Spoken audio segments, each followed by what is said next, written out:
دوزخ د عذاب نه یم ډارولم و د جنتي حورو لالچ به یم راکولو خو ما ورته خپله خېچه ډبوله چې ای په خدای مینه د درې ورځې وږی یم د ما ګلابه وروره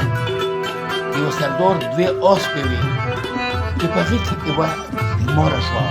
نو سردار ډاکټر راغوته چې ډاکټر هغه اسپه ولیدله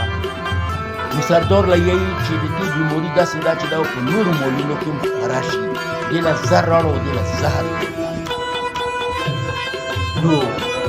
سردار بازار راوړه د زهر دپاره وزې کړې و زه هغه اسپې نه وېرغله و هغه اسپې له یې چې پورته شه مالک ولاړ و زهر ولرو مرې پې نو پورته شه خو خیر دا نه شوه پورته کېدله ډېره کمزورې وه چې سردار واپس راغله کور ته نو بیا دا وزه وېرغله هغوی ته ویل چې پورته شه مالک راغی و زهر یې راوړي اوس دې کوي پورته شه